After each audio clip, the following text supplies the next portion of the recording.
আলাইকুম সবাইকে। Welcome to another new video of HSC management second paper. আমরা নেতৃত্ব এই অধ্যায়ের বেশ কিছু টপিক ইতিমধ্যে আলোচনা করে ফেলেছি। এখন কথা হচ্ছে নেতৃত্ব প্রদানের কাজের সাথে যারা জড়িত তাদেরকে আমরা বলে থাকি নেতা। তো এই যে নেতা নেতৃত্বের কাজগুলো করে থাকে, তো স্পেসিফিক্যালি কি কি কাজ তার করতে হয়। আচ্ছা, এই যে নেতৃত্বের কাজটা, এই নেতৃত্বের কাজটা ঠিকভাবে হওয়ার ক্ষেত্রে কি কি বিষয়সমূহ বাধা হয়ে দাঁড়ায়, তাহলে এই কোয়েশ্চেনগুলোর আনসার জানবো আমরা এই ভিডিওতে। স্পেসিফিক্যালি যদি আমি বলতে চাই যে আমি যে কোয়েশ্চেনগুলো করলাম, এই কোয়েশ্চেনগুলোর আনসার খোঁজার মাধ্যমে আমি কোন কোন টপিকগুলো আলোচনা করব, সেটা হচ্ছে আমরা নেতার কার্যাবলী সম্পর্কে একটা বিস্তারিত আলোচনা করব এবং সেই সাথে নেতৃত্ব বিকাশের ক্ষেত্রে কি কি প্রতিবন্ধকতা সমূহ রয়েছে, কি কি বিষয় বাধা হয়ে দাঁড়ায় নেতৃত্বটা ঠিকভাবে করার ক্ষেত্রে, এই বিষয়গুলো সম্পর্কে আমরা আলোচনা করব। কিন্তু এখানে তোমরা নিশ্চয়ই লক্ষ্য করছো যে এখানে লেখা নেতৃত্ব বিকাশের ক্ষেত্রে প্রতিবন্ধকতা সমূহ 1, অর্থাৎ এই টপিকটা আমি 2টা ভিডিও জুড়ে আলোচনা করব। তো ওটার প্রথম ভাগটা হচ্ছে এই ভিডিওতে আলোচনা করব আর কি। তাহলে চলো পড়াশোনা শুরু করা যাক। প্রথমেই জানবো এই কোশ্চেন আনসার যে নেতার কার্যাবলীগুলো কি কি। এখন নেতা, তার কাজ যদি আমি এক লাইনে বলি তাহলে তার কাজ হচ্ছে কর্মীদের চিন্তা এবং প্রচেষ্টাকে সাংগঠনিক লক্ষ্য এবং যে উদ্দেশ্য আছে সেই উদ্দেশ্য পানে পরিচালিত করা। এখন কথা হচ্ছে এই যে আমি বললাম এই লাইনটা, এখন এই লাইন অনুযায়ী কিন্তু আমরা দেখতে পাচ্ছি যে এই ক্ষেত্রে নেতা কিন্তু প্রাতিষ্ঠানিক দিক বিচারেও বিভিন্ন ধরনের কাজ করে থাকে, আবার সেই সাথে স্পেসিফিক্যালি কর্মীদের সাথে কানেক্টেড এই ধরনের বিভিন্ন কাজও কিন্তু করে থাকে। তো এই বিষয়গুলো সম্পর্কে আমরা স্পেসিফিক্যালি জানবো আর কি। অর্থাৎ যদি প্রাতিষ্ঠানিক দিক থেকে চিন্তা করি তাহলে নেতার কিছু নির্দিষ্ট কাজ করাই লাগে, আবার কর্মীদের দিক বিচারেও কিন্তু নেতার বিভিন্ন ধরনের কাজ করা লাগে। তাহলে এই জিনিসগুলো সম্পর্কে কিন্তু আমরা এই পর্যায়ে জানবো। এখন কথা হচ্ছে কি, প্রাতিষ্ঠানিক কিন্তু অনেক উপায় উপকরণাদি আছে, মূলধন, তারপর যন্ত্রপাতি, তারপর হচ্ছে যে মানুষ, এই যতগুলো উপায় উপকরণাদি থাকুক না কেন সেটার মধ্যে কিন্তু মানুষ পরিচালনার কাজটাই কিন্তু বেশি কষ্ট সাপেক্ষ। কারণ যতগুলো উপায় উপকরণ আছে তার মধ্যে কিন্তু মানুষই সবচেয়ে বেশি বৈচিত্র্যময়, এবং অনেক সময় দেখাও যায় যে কর্মীদের যে চাওয়া পাওয়া এবং প্রাতিষ্ঠানিক যে লক্ষ্য সেটার মধ্যেও কিন্তু অনেক ধরনের পার্থক্য থাকে। তো এই সব কিছু চিন্তা করে প্রয়োজনীয় সমন্বয় বিধান করে কিন্তু নেতাকে অনেকগুলো দায়িত্ব পালন করতে হয়। এবং তাই নেতার কার্যাবলীকে যেমন একটু আগেও বলেছিলাম যে প্রাতিষ্ঠানিক দিক বিচারেও যেমন বিভিন্ন ভাগে ভাগ করা যায়, আবার নেতার কার্যাবলীকে কর্মীদের দিক বিচারেও কিন্তু বিভিন্ন ভাগে ভাগ করা যায়। তাহলে চলো পয়েন্টগুলো একটা একটা করে পড়া শুরু করি যে প্রাতিষ্ঠানিক দিক বিচারে অর্থাৎ প্রতিষ্ঠানের দৃষ্টিকোণ থেকে নেতার কি কি কাজগুলো করাই লাগে। তো প্রথমেই যেটা সেটা হচ্ছে পরিকল্পনা প্রণয়ন এবং নীতি নির্ধারণ। তাহলে ভবিষ্যতে কি কাজ করতে হবে এই রিলেটেড যে সিদ্ধান্ত গ্রহণ করা এবং সেই সিদ্ধান্তটা যাতে বাস্তবায়ন করা যায় সেটার জন্য প্রয়োজনীয় যে স্ট্র্যাটেজি নির্ধারণ, সেটাই কিন্তু নেতার একদম প্রথম এবং প্রধান কাজ। এবং নেতাকে কিন্তু বিভিন্ন বিষয় নতুন নতুন উদ্যোগ গ্রহণ করতে হয়, নতুন নতুন সিদ্ধান্ত গ্রহণ করতে হয়, এবং সে কতটা ঠিকভাবে সিদ্ধান্ত গ্রহণ করতে পারছে ঠিক সময়, এই জিনিসের উপরে কিন্তু তার সাফল্য নির্ভর করছে। তো প্রাতিষ্ঠানিক দিক বিচারে নেতার নেক্সট যে কাজটা জানবো সেটা হচ্ছে উপযুক্ত সাংগঠনিক কাঠামো তৈরি। হ্যাঁ, প্রতিষ্ঠানের যে লক্ষ্য সেই লক্ষ্য অর্জনের জন্য উপযুক্ত সাংগঠনিক কাঠামো তৈরির কাজটাও নেতাকেই করতে হয়। নেতাকেই কিন্তু প্রতিষ্ঠানের উদ্দেশ্য অনুযায়ী কাজকে ঠিকমতো ভাগ করতে হয়, এরপর হচ্ছে কোন পদে দায়িত্ব কর্তৃত্ব কি হবে সেই জিনিসটা সংজ্ঞায়িতকরণ করতে হয় এবং ওভাবে ভাগ করতে হয়, এবং সেই সাথে বিভিন্ন স্তর এবং বিভাগের মধ্যে সম্পর্ক নির্ধারণ করতে হয় নেতাকে। তো এই যে উপযুক্ত সাংগঠনিক কাঠামো তৈরি, এর মধ্যে কিন্তু এই কাজগুলো অন্তর্ভুক্ত যেটা আমি মাত্র বললাম। তাহলে এই কাজটাও নেতাকেই করতে হয়। তাহলে প্রাতিষ্ঠানিক দিক বিচারে নেক্সট যে কাজটা নেতার সেটা হচ্ছে কর্মী নির্বাচন ও মানোন্নয়ন। এখন কথা হচ্ছে নেতাকে কিন্তু এই অধস্তন জনশক্তি সংগ্রহ করার কাজ এবং তাদের মান যাতে আরো উন্নত হয়, তাদের স্কিল যাতে আরো বাড়ে, দক্ষতা যেন আরো বাড়ে, সেই জন্য কিন্তু প্রয়োজনীয় ব্যবস্থা গ্রহণ করতে হয়। এবং অধস্তনরা কতটুকু দক্ষ এটার উপর কিন্তু অনেকটুকু ডিপেন্ড করে প্রতিষ্ঠানের লক্ষ্য অর্জন হবে কিনা। তো এই ব্যাপারটা নিশ্চিত করার জন্য কিন্তু তোমার নেতা কর্মী নির্বাচন, তারপর হচ্ছে তাদেরকে প্রশিক্ষণ দেওয়া, তাদের সামর্থ্যের সর্বোচ্চটুকু আদায় করা এবং সেই সাথে তাদেরকে যথাযথভাবে কাজে লাগানোর কাজটা করে থাকে থাকেন, তাহলে এটাও কিন্তু নেতার আরেকটা কাজ। আচ্ছা, নেক্সট যে কাজটা সেটা হচ্ছে নির্দেশ দান।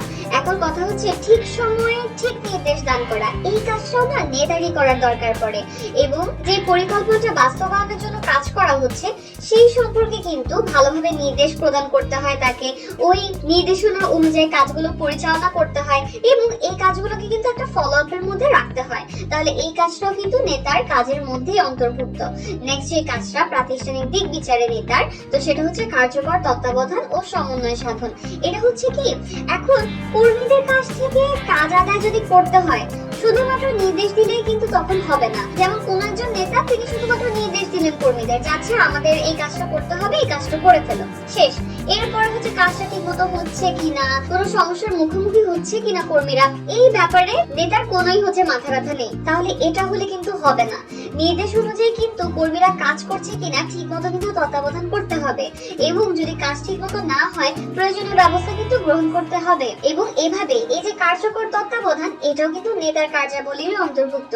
এবং সেই সাথে প্রতিষ্ঠানে যে বিভিন্ন ব্যক্তি আছে এবং বিভিন্ন বিভাগ যেমন আছে, উৎপাদন বিভাগ আছে, ক্রয় বিভাগ, বিক্রয় বিভাগ, প্রতিষ্ঠান ভেদে তো কাজগুলো বিভিন্ন ভাগে ভাগ করা, তাই না? এখন কথা হচ্ছে যে এই যে বিভিন্ন ব্যক্তি আছে, বিভিন্ন বিভাগ আছে, তো তাদের কাজের মধ্যে একটা ঠিকঠাক সমন্বয় করা, যাতে এরকম না হয় যে কোন একটা বিভাগে অনেক বেশি কাজের চাপ আর একটা বিভাগে কোনো কাজই নেই, এই ধরনের সিচুয়েশন যাতে না হয়, তাহলে এই যে সুষ্ঠু সমন্বয় বিধান করা এটাও কিন্তু নেতার কার্যের মধ্যে অন্তর্ভুক্ত এবং নেতাকে কিন্তু এই কাজটা ঠিক মতো করতে হয়।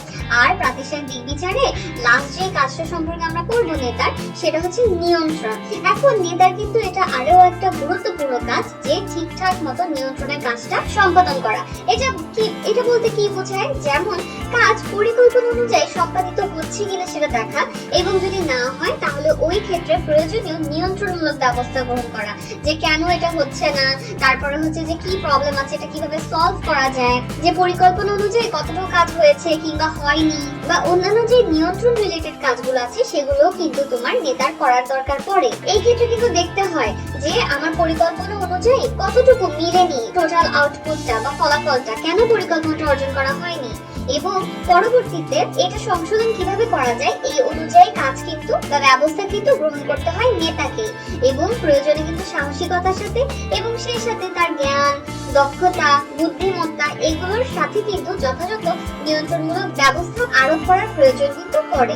তাহলে এটাই হচ্ছে প্রাতিষ্ঠানিক দিক বিচারে নেতার বিভিন্ন ধরনের কার্যাবলী আমরা জেনে নিলাম। এখন আমরা বলেছিলাম একটু আগে যে কর্মীদের দিক বিচারেও কিন্তু নেতার বিভিন্ন ধরনের কার্যাবলী বিদ্যমান, অর্থাৎ স্পেসিফিক্যালি কর্মীদের সাথে রিলেটেড বা কর্মীদের সাথে সম্পর্কযুক্ত কিছু কাজ কিন্তু নেতার করতেই হয়। তো সেগুলো কি কি সেটা এখন আমরা জানবো। প্রথমত জানা যাক আস্থা সৃষ্টি। তো নেতার কিন্তু এটা অনেক ইম্পর্টেন্ট একটা কাজ যে সে অধস্তনদের কাছে নিজের প্রতি একটা আস্থা সৃষ্টি করবে। কেননা যদি আমাদের কারোর উপর আস্থা না থাকে তাহলে কিন্তু আমরা তার কথা বিশ্বাস করি না, তারপরে হচ্ছে যে তার কথা মেনে চলি না। তো এই কথাটা কিন্তু নেতার ক্ষেত্রেও সঠিক, যে নেতার প্রতি যদি আস্থা না থাকে তাহলে কিন্তু নেতার কথা মতো অধস্তন কর্মীরা কাজ করবে না। তাহলে কি প্রাতিষ্ঠানিক লক্ষ্য অর্জন করা যাবে?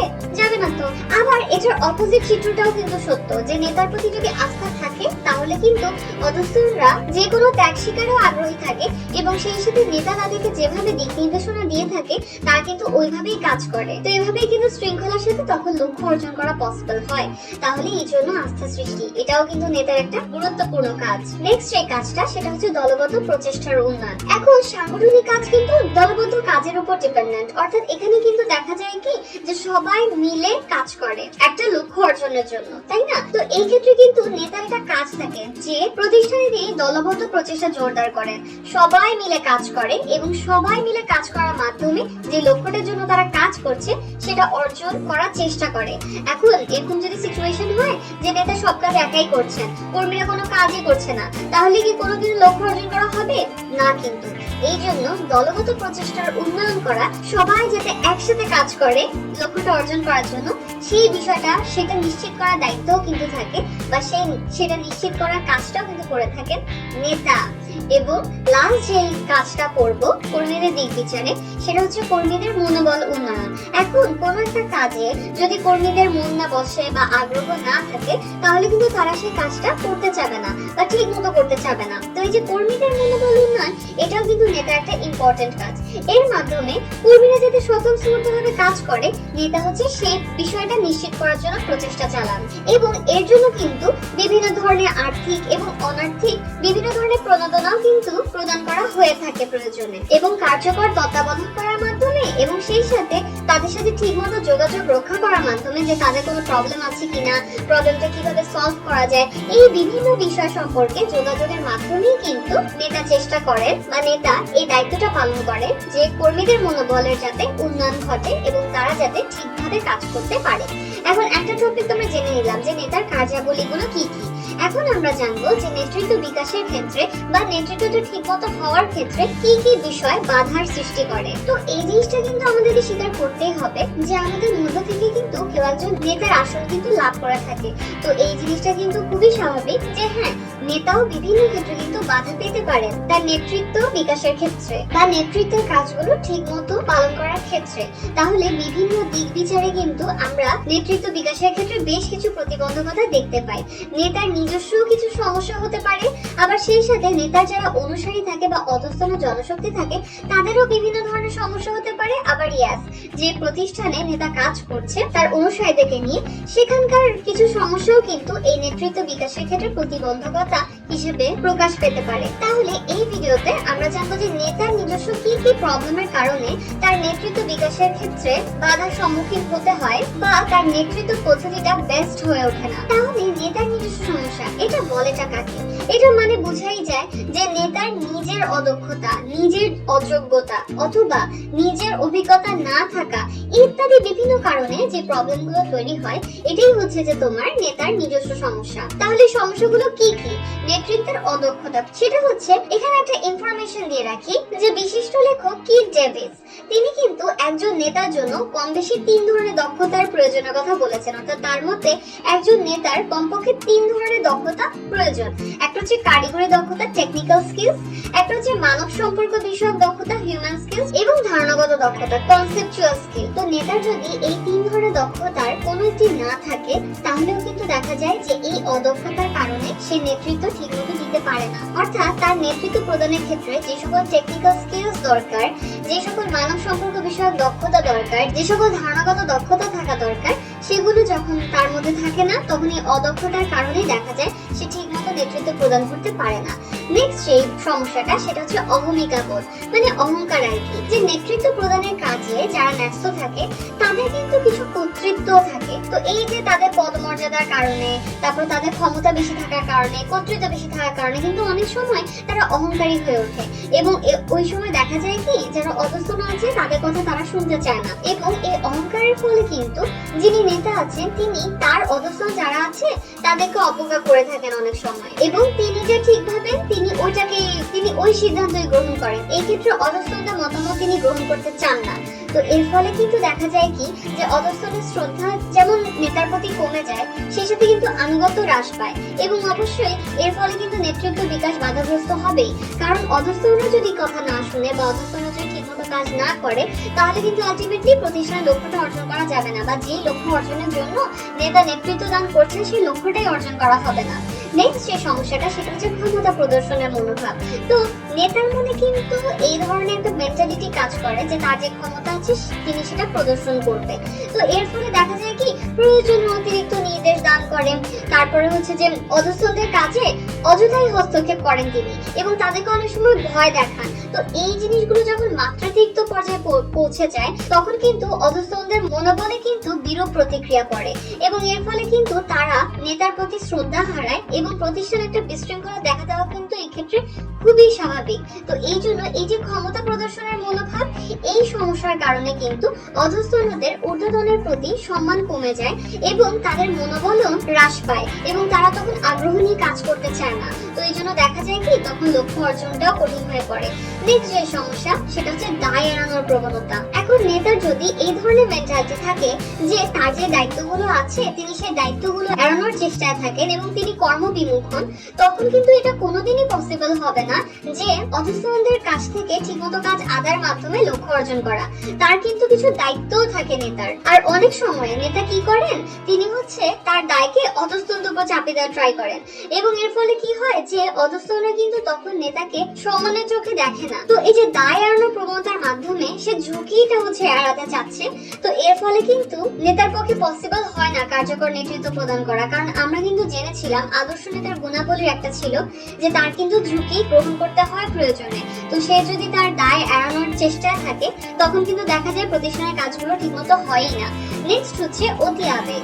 অতি আবেগ জিনিসটা কি বোঝায়, মানে এই পয়েন্টটা কি বোঝায়, যে এখন কথা হচ্ছে যে হ্যাঁ, মানুষ হিসেবে আমাদের সবারই আবেগ কাজ করে, কিন্তু একজন নেতাকে কিন্তু অবশ্যই আবেগের ঊর্ধ্বে উঠে এবং বাস্তবতার আলোকেই সিদ্ধান্ত গ্রহণ করতে হয়। আবার যেহেতু যারা ঊর্ধ্বতনরা থাকে তারা নেতৃত্বের কাজের সাথে জড়িত থাকে, তো অনেক সময় তাদের কাজে যদি কোনো সমালোচনা করা হয় বা কর্মীরা যদি তাকে সহযোগিতা না করে, তো এই ধরনের ক্ষেত্রে না তখন অনেক সময় এই বিষয়গুলো তাকে অসহনশীল করে তোলে, এবং তখন কিন্তু তার পক্ষে পসিবল হয় না নেতৃত্ব প্রদানের কাজটা ঠিকভাবে করা। এই ক্ষেত্রে কিন্তু নেতাকে অনেক বেশি বাস্তববাদী হতে হয়, এবং তার ব্যাপারে যদি কোনো সমালোচনা করাও হয়, তো তখন কিন্তু এই বিষয়গুলো তাকে ঠিকভাবে সমাধান করতে হয়, যাতে করে দিন শেষে প্রতিষ্ঠানের লক্ষ্যটা অর্জন করা যায় এবং সে যে কাজটার জন্য নেতৃত্ব প্রদান করছে সেই কাজটা যাতে ঠিকভাবে হয়।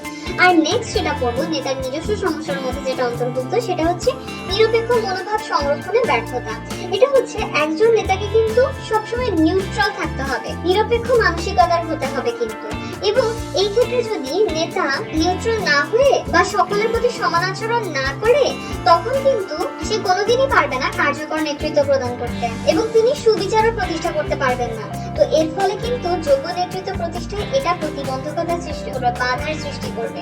অর্থাৎ নেতা এক্ষেত্রে নিউট্রাল না থাকার কারণে বা নিরপেক্ষ মানসিকতার না থাকার কারণে কিন্তু পরবর্তীতে প্রতিষ্ঠানে বিশৃঙ্খলা দেখা দিতে পারে, এবং কর্মীরা কিন্তু তখন নেতার প্রতি আনুগত্য হারাতে পারে। এই জন্য নিরপেক্ষ থাকা খুবই খুবই ইম্পর্টেন্ট। এবং এভাবেই এই সমস্যাটার কারণে, নিরপেক্ষ মনোভাব সংরক্ষণে ব্যর্থতার কারণেও নেতা ঠিকমতো নেতৃত্ব প্রদানের কাজটা করতে পারে না।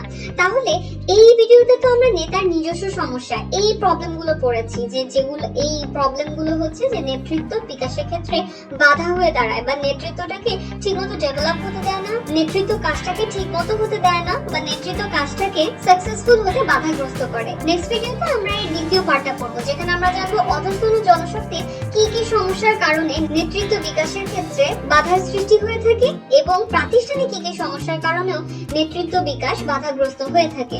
তাহলে এই ভিডিওটা শেষ করে একটা কোয়েশ্চেনের মাধ্যমে বলো তো, এই কোয়েশ্চেনের আনসারটা কিন্তু আমি এই ভিডিওতেই বলেছিলাম একটা পর্যায়ে, যে কিট ডেভিস একজন নেতার জন্য কম বেশি কয় ধরনের দক্ষতার প্রয়োজনের কথা বলেছেন? 3, 5 নাকি 2? তোমরা যদি এই যে একটু আগে পড়ালাম নেতৃত্ব বিকাশের ক্ষেত্রে প্রতিবন্ধকতা সমূহ, এই পার্টটা একটু মনে করে দেখো, তাহলে কিন্তু এই কোয়েশ্চেনের আনসার পারার কথা। তাহলে যাদের মনে হচ্ছে কিট ডেভিস একজন নেতার জন্য কম বেশি 3 ধরনের দক্ষতার কথা বলেছেন, তোমাদের অ্যানসারটা একদম কারেক্ট। তাহলে এই ছিল আমাদের এই ভিডিওতে বেশ কিছু টপিক সম্পর্কিত আলোচনা। আশা করি যে বিষয়গুলো নিয়ে আমি আলোচনা করেছি ওগুলো তোমরা বুঝতে পেরেছো। ধন্যবাদ সবাইকে।